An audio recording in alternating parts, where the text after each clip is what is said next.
episode 9 of Between Two Couches. Today we have Colm and Derek here, the CEO and COO of CrossFit Ireland. We're just going to talk about their journey over the last 3 years in the Reborn CFI. So guys, 3 years. How do you, just give us a little bit of breakdown of how you feel and how it's been for you guys for the last 3 years and getting the new kind of business venture set up and working together as a business partners, I suppose. Cool. I'll start. Been a roller coaster, I guess. Never been part of running a business, so it's been a learning experience, I guess, from that. The fact that we're still here 3 years later, it's been justification that we, in some way, know what we're doing, I suppose, or are learning to know what we do. That was a big change for me to go from kind of corporate world into coaching, so to go full time into running a gym, being part of a gym, and coaching full time was huge for me. So the fact that we're still here is a major plus, and we're growing strength to strength. It's like I say, sorry, definitely been a learning experience. Like we've made mistakes along the way, lots of learnings as we went through the whole thing. But I think we're better people and better business and a better team as a result of it. Yeah. Colm? When you say 3 years, it feels like I blinked in 3 years.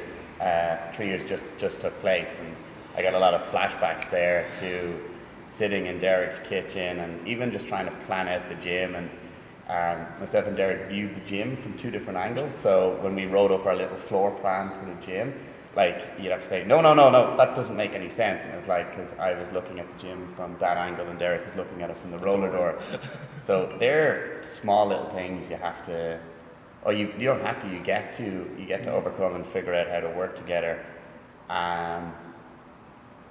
I wouldn't change it, absolutely not, because it's helped us get to this point. And every year you're reflecting like, oh, okay, like in the day-to-day, you're always like, this needs fixing, this needs done, I need to talk to this person, and then you look back and like, oh, it's gotten cooler. So that's really good. Great. Like you say, sorry, I'll just turn this off. Somebody's texting me, apologies. That's bad on my part. So you're saying there, you say you wouldn't change anything, or you're reflecting back, and is there anything you've made you feel like, oh, that was a bad mistake you made, and you've made changes, or you're reflected on things like, hey, maybe I should have done that, or has it kind of been a constant, you're always guys are kind of keeping each other checked throughout the years and kind of like keep each other grounded and where you're going, and because since I've come here, you guys have a pretty decent relationship. Not in that sense, but as friends and as business partners, and you kind of keep yourselves like that, keep yourself checked and relationship. You've got the big goal going ahead. So is there anything like any kind of mistakes or things that you'd look back and say, oh, well, maybe we should have done that a little different, or anything like that? Yeah, that stands out. I think we've got a real Thor-Hulk relationship going on. Derek's like fire, and I'm like smaller fire, or ice cold fire. I can't remember the quote. A lot of stuff. Like you forget, when you're out of running the business, like you have all these plans of all these things you need to do, and then you think it's going to be a straight line from here to where we want to go. And then you always forget that when you start, there's firming up where you want to go. And that's probably the biggest thing, is that like figuring out who we wanted to be and what we wanted to be as a gym and what we wanted to be as a team. We always wanted to be a team because we felt that the idea of team was inclusive and had a value and had a choice to it. So that was the team part of it. From a just pure running the gym point of view, you just take on everything yourself, and that was the big mistake we made. We took on ourselves and we did things like, simple things in programming, like whoever was in first in the warm-up in the day would come up with the warm-up instead of standardizing that. Adapting and developing the programming overall, that just like has brought injury rates way down and health aspects way up, versus, like initially when we started, there was a gymnastics piece, a weights piece, and a metcon piece. And if you were seriously on the ball, you could tear through that in an hour. But if there was any hiccup or you had to explain anything, it just ground the class right down, and you're trying to cram stuff in. So that was a big thing. And then figuring out, all the other fun stuff with marketing, budgeting. That's just part So of it's it. like you're saying, like you kind of when you were getting yourselves up and running, you were kind of like just kind of winging it, you know, just kind of going as like month by month, week by week, and it's from what I get from that is you guys have come more of like a calculated approach now. Everything's more systematic and you've got more procedures in place, so Yeah. it runs more like a more well-oiled machine in that sense. Yeah, definitely since reading Traction and implementing that, and that's been close to a year getting that up and running. Yeah. You know, figuring out how do we do our weekly meetings, which at the time feel like, oh, is this another block? But if we don't do the weekly meetings and the quarterly meetings, you just sort of things drift, you know. Yeah.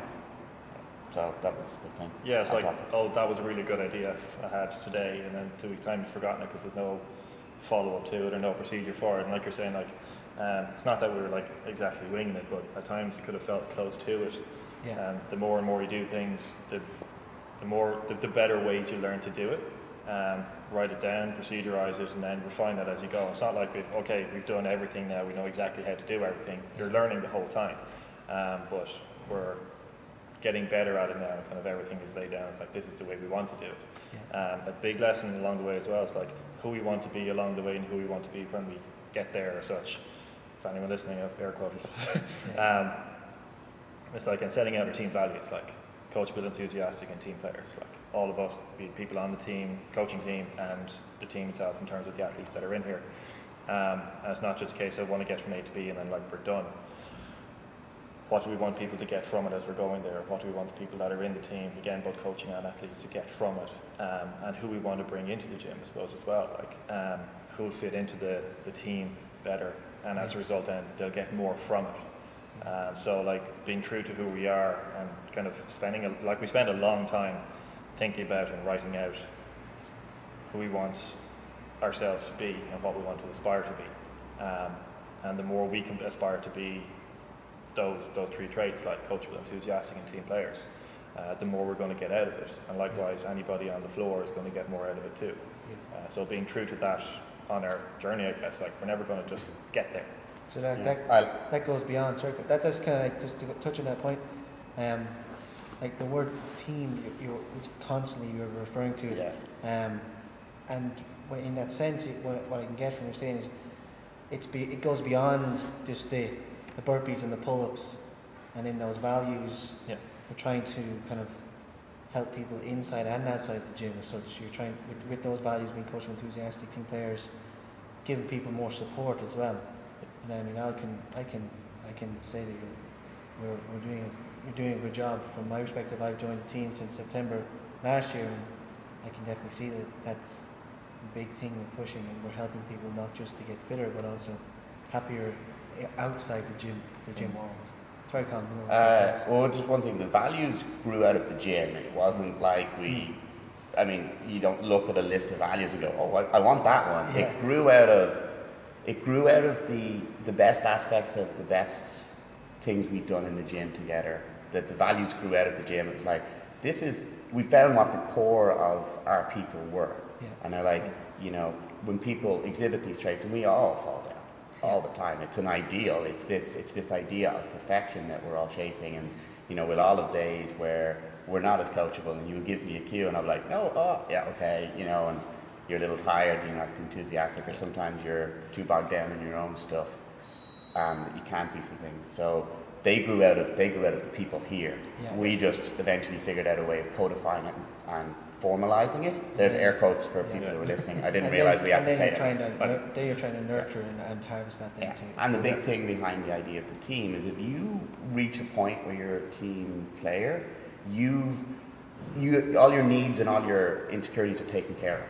When we get to the point where I feel like, let's just put it in a real basic thing. If you go back to when we were all living in tribes, if I felt well fed and had my hut, and was well clothed, I could then look after the people in my village, in my tribe.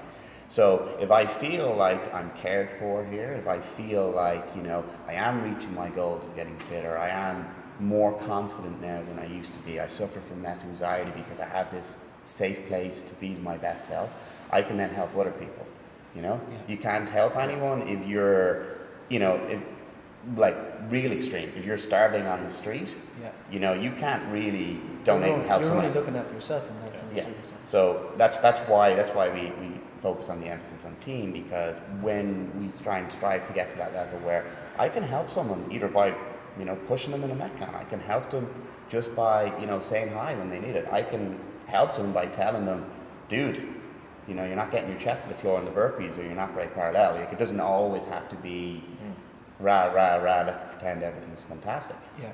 But if we can bring people and help people get to the level versus, I feel poor about myself, I'm not happy, with my financial circumstances, my living arrangements, my body, my energy levels, and you can get to the stage where I feel in control of these things. and maybe not be there yet, air quotes.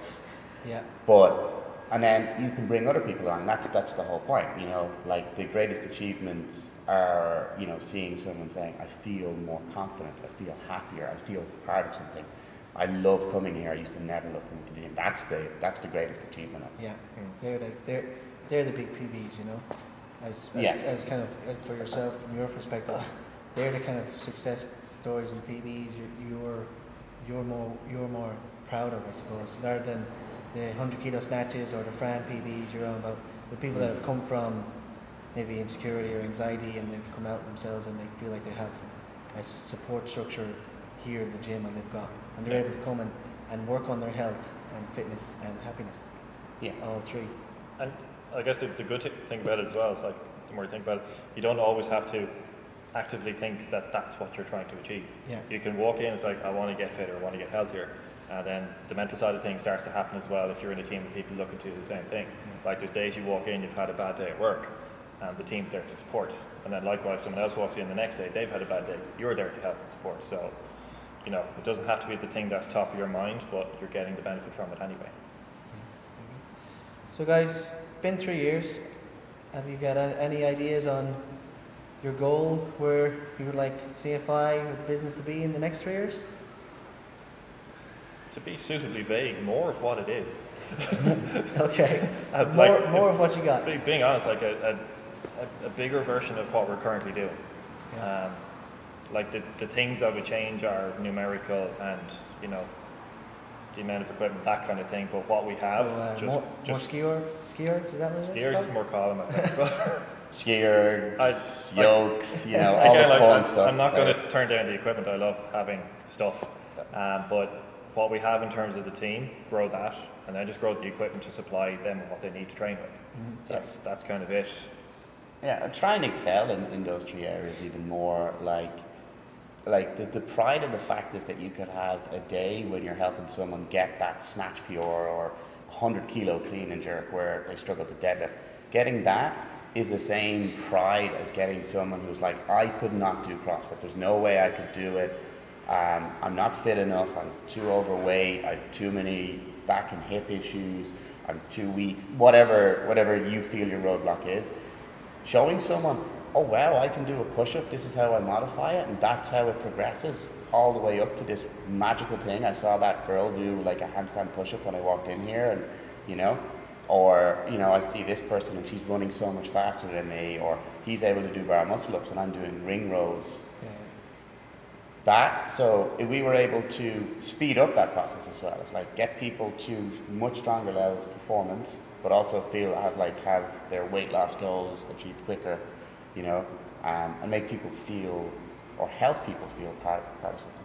And of course, it's an ongoing process. You never get fit. You never get healthy. You don't just tick on it. It's not like a tick you never like, well, I was happy that 1 February, that one day, tick, I'm done. I've achieved happiness unlocked. I just put the medal in my pocket.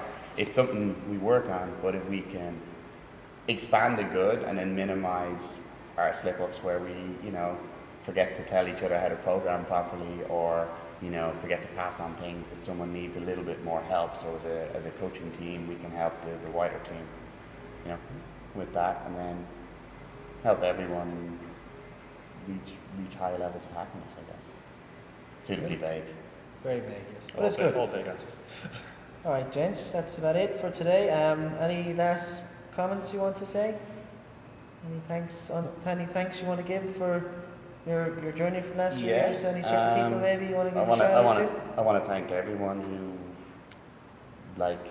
watched the video, who posted a comment, who hit a like, and hit a share. I want to thank gave us the opportunity to coach them. And hopefully, if we weren't the place for them, and that's okay, that we help them onto their journey to find the place that's right for them. Because that's one thing we say to people as they're coming in is find the place that's right for you. And I have to thank Michelle. She doesn't see me for large periods of the day because I'm here. And then when I go home, I'm probably texting you guys anyway, or trying not to. So, and I understand that our investors are family and so many people have made sacrifices. It's not just, it's a team, So I couldn't spend enough time thanking people. Very good. Okay, well that wraps it up for episode 9 of Between Two Couches. Any questions or comments for the team or the gents, please put them below. Hit that like button, share, and see you next time.